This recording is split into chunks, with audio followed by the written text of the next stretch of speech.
I'm Alvin Crawford. I'm the Chief Revenue Officer at Revolution Foods. I've spent the last 20 years in various parts of the education sector, focused really a lot on equity and support for children of color through leadership roles at SchoolNet, KDS, and Public Consulting Group.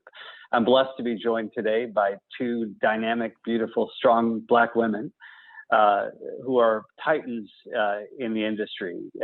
And here we're going to talk in a quick conversation about culturally responsive education, both in and out of the classroom. Kaya Henderson, a Mount Vernon native, came to teaching by way of Teach for America, and then as leader at the New Teacher Project. She became Deputy Chancellor under Michelle Rhee at DC Public Schools and was called to lead as Chancellor from 2010 to 2016. Her tenure was marked by consecutive years of enrollment growth, an increase in graduation rates, improvements in student satisfaction, teacher retention, increases in AP participation and pass rates, and the greatest growth of any urban district on the National Assessment of Education Progress, NAEP, over multiple years. She's now an entrepreneur and founder of Reconstruction US. Benita Flucker, originally from Detroit, go Detroit, worked her way up the ed tech landscape from the traditional publisher Thompson through its iterations to Cengage and then to HMH in 2010. Working her way from licensing to SVP of shared services between core and supplemental to now SVP and head of enterprise development strategy and services at HMH. Most recently, Benita has spearheaded the HMH content around equity, inclusion, and diversity work. Benita also champions the HMH Black Alliance Employee Resource Group, in which she serves as co-executive sponsor, and additionally, she's one of the founders of this group, Innovation for Equity. For those of you who are new to Innovation for Equity, we're a group founded less than 3 years ago by an interdisciplinary set of Black leaders from across the education industry. IFE has grown to become a powerful network of about 2,000 professionals, really focused on leveraging innovation to improve outcomes for Black learners of all ages. So from really cradle to career. Almost 70 years after Brown versus Board of Education, many wonder whether we've come far, let alone far enough in providing an equal and quality education for children of color. In 2020, the murders of George Floyd, Ahmaud Arbery, and Breonna Taylor ignited an awakening for some. But did it spark a thirst for understanding, a recognition that culture and race have relevance, and a recognition that many at school are going to have to do a better job? We face a lot of different challenges. A Eurocentric approach to teaching and curriculum, a majority of kids of color, a majority of teachers who are white middle class, often a curriculum that isn't necessarily culturally responsive. And often our kids don't see ourselves in the work. And often some teachers don't see our kids as capable of the work. We're going to talk a lot about culturally responsive education, both in and out of the classroom. And it seems that we're at an inflection point with all that's going on in the world. Kaya, what is culturally responsive education, and how does it play a role in the work that you do?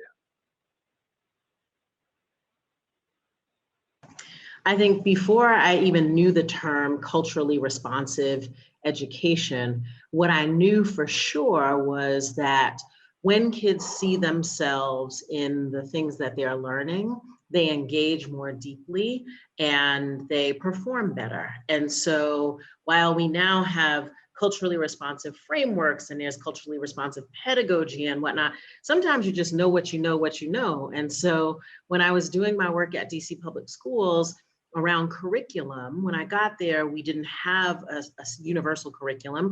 People were kind of freestyling all over the place, and that was part of the problem. But we put in a district-wide curriculum over the course of about 3 years that we did in conjunction with our teachers. And one of our big priorities was that our curriculum would show both windows and mirrors. Windows so that our kids could see and learn about communities beyond their own, and mirrors so that they could actually see themselves in the curriculum.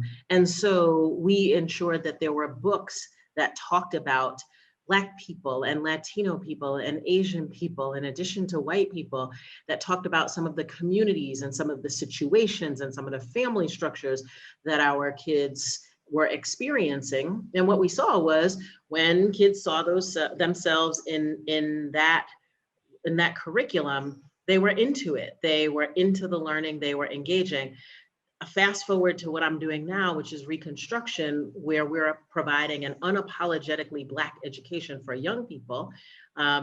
This is all about mirrors and mirrors and mirrors and mirrors. Some windows too, but windows onto Blackness in a lot of its different forms. It is validating for young people to see themselves in the content. They connect in a different way. You know, we've had about 2,500 students take classes on Reconstruction, where we offer everything from academics to cultural classes to even some classes for grown folks. And what our users say is, these are the kinds of conversations that I want to be having in school, but I'm not having them in school. These are the histories and the people and the profiles that I never learned about before. And I'm interested in them because they look like me, because they come from the same place that I come from, because I see a sense of possibility that I don't usually see in these people and in these situations that I'm studying. And so now we call it culturally relevant or culturally responsive curriculum. And I think it is incredibly important to help young people to develop their identity alongside their academic prowess. And I think we have not paid enough attention to that. And that's why we're now having this conversation. Amen. Benita, just playing on that, because what Kai is doing is outside of the classroom. Talk to me about what HMH is doing and how you all think about culturally responsive education, and quite frankly, in your role in preparing educators to support that need. Yeah, absolutely, Alvin. And Kaya, I am in the choir singing amen to everything that Amen. you said, because it is about the windows and mirrors. And one of the things that really drives and I have a passion about is being able to ensure that students see themselves in the content and the materials that are out there that we create. I know, Alvin, shout out to Detroit. I am a proud product of the Detroit public school system. And I am appalled to say that I don't think I saw anyone, let alone a Black female, in a textbook, in a product until probably high school, maybe going into college. And as I had my own children and now grandchildren, it's important to me that those windows, and to your point, Kyra, the mirrors are there for folks. I think defining, culturally responsive education starts with thinking about a student, a child's cultural background. And I think making sure that those considerations are part of the instruction and the curriculum is critical, because ultimately it's about, better student outcomes, right? The fact that they can see themselves and aspire to either those images or understand more about their background to drive a better place for themselves educationally and academically and in the world is super important. So I think making sure that we incorporate that knowledge about a variety of student backgrounds and culture is important. in the programs and in the content. The other element I will suggest that we think about at HMH is making sure that we're thinking about and valuing the strengths that students bring with them and that are part of the classroom, and viewing that from an asset perspective as opposed to deficit thinking, which I think is prevalent now. The fact that there are experiences that you have that are part of you that are negative, but that's not all you are, right? There are a lot of positive images, especially when I think about growing up either in Detroit or spending my summer months every year in Hattiesburg, Mississippi with my grandmother, and Wow. walking a variety of dirt roads, right? All of that is super, it's filled with so much memory and so much excitement for me. And others could think about, oh my gosh, she was, impoverished. That was rich, that was cultural, and I think that's important, and not something to shy away from. So I think those pieces are critical when we think about culturally responsive education. And my work in particular, one aspect of my work, and Alvin, you mentioned this in the introduction, is our work on content equity, inclusion, and diversity. And this is about that piece about making sure that students from all walks of life are represented. If it's Black and Brown children, Asian children, transgender students, ways in which that we have not traditionally thought about is super important. We have been at this work at HMH for well over 3 years, and I'm super proud of it because it's one of the things that I had the opportunity to spearhead. And as a company, we have made a pledge and have been very focused on making sure that students are well reflected in our pedagogy. We're nowhere near done. There's lots to do, Right. but we've been at the work. So just a question for you, Kaya, because you chose not to go in the system. So I know that there's, I have my own beliefs and philosophies about it, but I'd love to hear what you have to say, because this is an important kind of piece to it, right? Talk to me about that. This was an intentional choice. Yeah. Having run a school system, I understand the constraints that school districts are under. I would say all of the time, we have to teach a zillion things in 180 days in 7.5 hours. And I just first believe that school is not the only place that kids can learn. I wanted to, when we did this work at DC Public Schools, we were always cramming, hoping we could get a little bit more in, but the pressure was always on in terms of how much we could do. And I wanted to be unencumbered in teaching about Blackness. I didn't want to be confined to 43 minutes in a period or to a class. I wanted to teach math, hardcore math, but I also wanted to teach cooking, and I wanted to teach coding, and I wanted to teach other things. I didn't want to have to worry about how my classes align with 50 different sets of state standards. I didn't want, frankly, for this to feel like school, because so many of our young people have traumatic experiences in school and they're told what they're not in school. It's the deficit-based piece that Benita brought up. We wanted to create a space for young people that was loving and happy and kind. And ideally, that's what I want all classrooms to look and feel like. But the reality is that is not true for most classrooms or many classrooms, and it's especially not true for many of our African American students. And so we wanted to create a space where we do it the way we do it, where we don't have to conform to the standards that other people are setting. We could create a beloved community. We wanted to make sure that the people who were teaching this, and this is so critically important, that they believe in Black kids.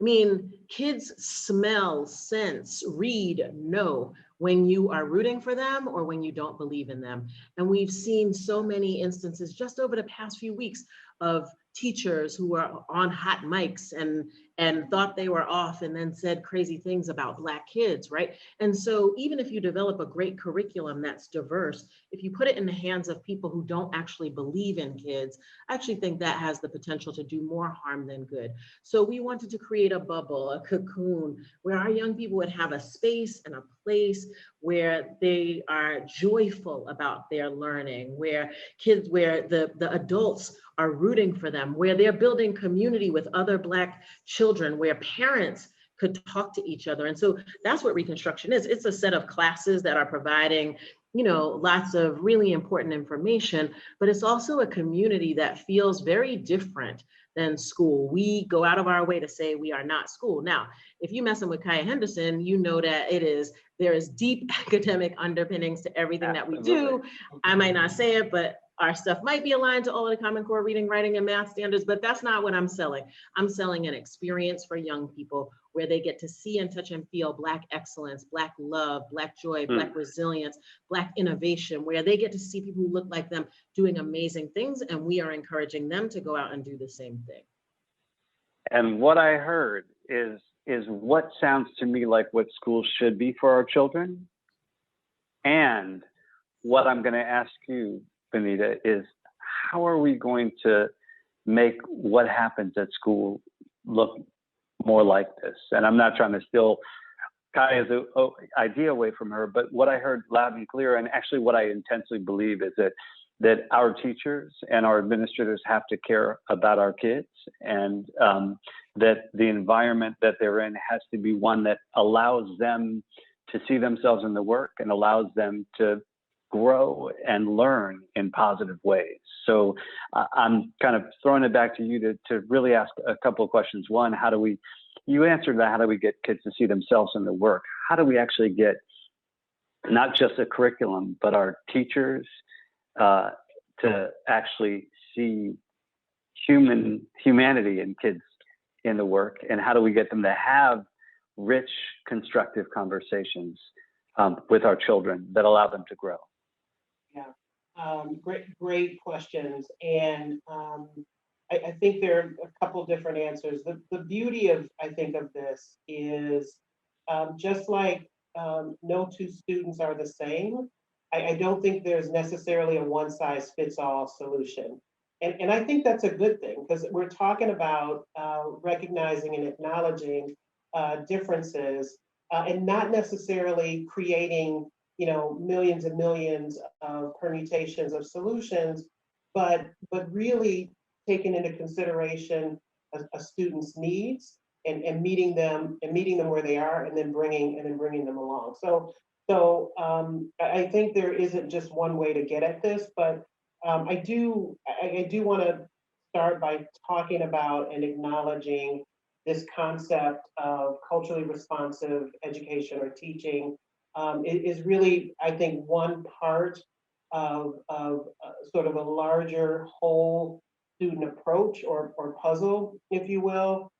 So student success isn't just about the cultural responsive education component. There are the influence from administrators and teachers, et cetera, what's happening in the home, right? A student's own motivation, and how do you get the best out of them.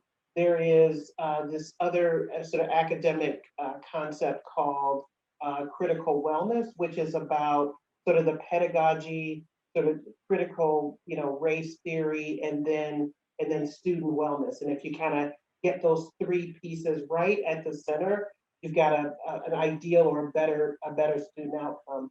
I think there's a lot of work to do with teachers and educators. And to your point about what do we do, I think there is a lot of, I know there's a lot of good sort of intel and research out there. In fact, one of our other founders from IFE, Dr. Tyrone Howard, he's an esteemed professor of education at UCLA, and also the director of the Black Male Institute. We partner with folks like Dr. Howard and have come up with frameworks and ways to actually, create interventions that support teachers and their particular learning. So it includes products and programs that are specific and are literally coaching teachers along the way. So for example, right, we know that one of the hotspots for students of color is around testing and academic assessments and some of the stress associated with that because they don't see themselves in some of the questions and the strategies, et cetera. So one of the things that we have done is come up with very specific coaching tools and interventions for teachers and instructors on how to engage with students from many different cultural backgrounds on those particular aspects of testing and coaching them afterwards and finding out from a social emotional perspective where the student is and then being able to respond and interact with the student in a way that's not knee-jerk, but that's supportive of how the student is feeling about a particular engagement. It's one example. Again, I think there's a lot of opportunity with instructors and teachers, but we're having that dialogue with administrators and districts about what their specific needs are and coming up with solutions that we can more broadly apply across the ecosystem. It's a lot to do. There is frustration. There's so much, the highest point, to the extent that even teachers want to recognize or educators want to recognize that there's that bias. It's challenging, but we try to create, as support people, a safe environment to have those conversations with the instructors to say, look, you're going to have your bias, you're going to bring it to the table. Let us help you construct responses and support in your classrooms that resolve those issues. So this next question, can I go ahead, underscore please. a little bit of what Benita's saying? I think she's right, and this is hard. In some respects, I've taken the easy way out, right? I'm not trying to change a whole bunch of people. I'm going to create my own little perfect world where I can do what I want to do. And so that's one way to deal with it. But I think, I would say all the time when I was at DC Public Schools, schools can't do this all by themselves. And I think some of the pressure that teachers, administrators, educators are feeling is this pressure to be all things to kids. We have to bust that paradigm and help people understand that parents have a role to play in educating kids, community-based organizations, elders, family. I think one of the most interesting things about this pandemic is that schools are no longer the sole content providers. Parents are curating content from a lot of different places, including organizations like mine and other civic organizations or culturally and religiously inclined organizations. And I think that's okay. We have to begin to start to see kids learning as a mosaic that we all contribute to. And that allows teachers then to do what they need to do. They don't have to do it all. But I think we also have to help teachers understand. We have a number of teachers who come to Reconstruction and say, can I take these classes because I didn't learn these things myself? And so if teachers were taught a distorted view around the history of Africans in the United States, then how well equipped could they be to teach something different to our young people? And so I think, there are a number of teachers who want to do better, who are trying to do differently, and we haven't set up the appropriate apparatus to allow them to learn and grow. I think the other point that I was thinking about on this is, again, when I was at DC Public Schools, some of my most trusted advisors, some of my senior leadership team, good white people, right, who, were in the foxhole for me. And when I said, oh, we've got this extra money, what do we want to do with this to boost our scores or to make sure that kids are learning? And people say, oh, we're going to double block reading and math, right? And I'm saying, well, wait a minute, I've got a 6-year-old, he can't sit through one block of math, right? Really, you want your kids to double? And literally one of my most trusted people said to me, oh, I wouldn't want to double block reading and math for my kids. And herein lies the problem. We do different things for other people's kids than we would do for our own kids. And so if we could get teachers to the point where they understood that these were really their kids, right? If I had $1 for every teacher who's like, oh to babies, oh to babies, oh to babies, but you don't really believe in these babies. And so I said to my colleague, what do you want for your kid? And he said, oh, my kid is gonna play an instrument. My kid is gonna speak a foreign language. My kid is gonna excel at sports. My kid is gonna be a digital native. I said, you didn't say nothing about reading or math. He's like, well, that goes without saying. Well, then that's how we're gonna operate for all of DC Public Schools kids. And until we get to the point where we are making decisions for other people's kids the way we would for our own kids, that's right, then we're going to continue to have this problem. Yep. Absolutely. So you both have made me think about how technology plays into this. And we're innovation for equity. So I gotta really ask that question. Kaya, I think your obvious answer is there, but why don't you tee it up for me and have Benita lay over the top of it? Does that make sense? Yes, absolutely. For us, technology is an enabler, right? If I wanted to teach these classes in person, then I would be limited in who I'm reaching. I would be limited in who I could expose kids to. But right now, I have a young lady who is, on a gap year before she goes to Harvard Medical School, and she's teaching kindergartners in Jackson, Mississippi, right? And that would not have been able to happen. We decided to do this on a technology platform because we wanted kids from the Upper West Side to the Western side of Detroit to West Virginia to West Georgia to West Seattle to be able to access this talent, this content. And so, and in fact, we wondered whether or not kids would get on a Zoom call and have these kinds of conversations, and now it's ubiquitous. But technology enables us to reach young people. 60% of Black people live in the South, and not just in Atlanta and Charleston and New Orleans. They live in rural areas of the South, and the technology platform allows us to not just reach all of those kids, but bring them into community with kids and parents and families from all around the country. And we know that it is our tradition. We are collective, we work together, we are best when we are in community. And so again, like the technology enables community in ways that we couldn't do this if we were doing it in real life.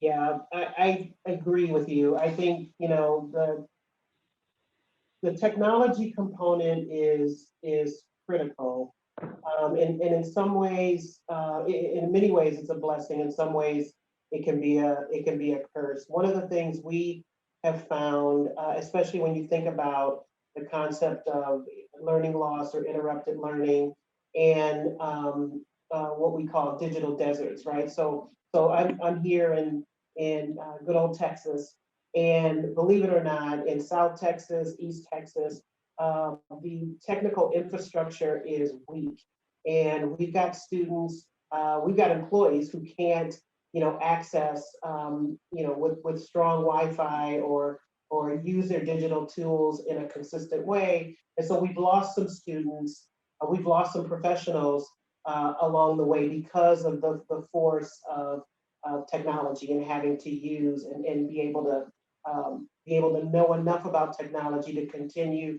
to educate and drive better outcomes using this modality. So I think I think there's an opportunity to, at least for ed tech organizations like ours, to understand where our constituents, where the market is, and be able to support all of those modalities. We have come up and developed programs that are comprehensive, and students and teachers can access everything in one place, HMH Anywhere, and it's fantastic, and it works in those cases and environments where the tech is good. And when it's not, we have been, especially during COVID through now, been able to offer and provide the materials in print, but still in a way that helps support teachers' ability to try to get some connection with students digitally. So I think I think it's important to understand where your constituents are and try to be able to support them no matter what. It sounds like what we tell teachers: meet your kids where they are and help them get to where they need to go. So This has been amazing. Thank you both for having a quick conversation. Last words from both of you? I will, so thank you, Alvin and Kaya, thank you. I have so enjoyed this conversation. And I guess the thing that I'll leave us with, from my perspective, as we think about CRE in and outside of the classroom, is thinking about and approaching the work in sort of four areas or four categories. There is the need to support and address the cultural competence of teachers. And that is sort of what's their, historic and current lens, and how their students may be different from theirs, and how it might cause inequity in what they do. There's the social justice, sort of lens or category. So this is the concept that is about our content being current and relevant and reflective of our students' everyday lives, and sort of being focused on that. I think earlier I mentioned the whole asset mindset as opposed to the deficit mindset. Keeping those perspectives in mind are important, especially when you think about things like linguistic differences in students, and educators not making assumptions about and assuming a deficit based on that. And then, of course, the community piece, I think, is a wrapper, and community engagement. So it's about bridging the training for instructors and administrators so that they can engage and have an open conduit between the students, the families, and the community. I think that's super important as well. So for me, those are sort of the cornerstones or the four elements that I think are important as we think about CRE both in and outside the classroom. Thanks also, Benita and Alvin, for a great conversation. I think a lot about the Frederick Douglass quote, it's easier to build strong children than to repair broken men. And when I think about what we're trying to do at Reconstruction, I always say we're trying to build a super generation of Black kids who the world is not ready for. And I think we've had super generations of Black kids, and we're trying to build the next generation. And what I really think is, I think it's about what kids are learning, because how they see themselves in the world is really dictated by what they are learning. I think it's also about who is teaching, and we have to be vigilant about making sure that we create opportunities for teachers to learn and grow and to support teachers. This is a journey that we're all on together. And I think it's also about the how, and the how is not just in school. The how is much more collective, and the how is also much more loving. And I think if we think about those things in the way we do our work, we can get to where we're trying to go. This is not hard. This is not rocket science, right? You speak to your children in a positive way. You tell them, what they can be, and you give them, you talk to them lovingly, and you show them examples, and you expose them. And we do the exact opposite with Black kids in schools. We know what to do, and we can do this if we work together. So I'm optimistic about how we can change this. There is a bright future ahead for all of us. Best of luck in your new venture, Kaya. Benita, continue to do amazing work and bring new products to teachers who are ready for this work and need it. So thank you all. Thanks for joining us. Take care. Thank you.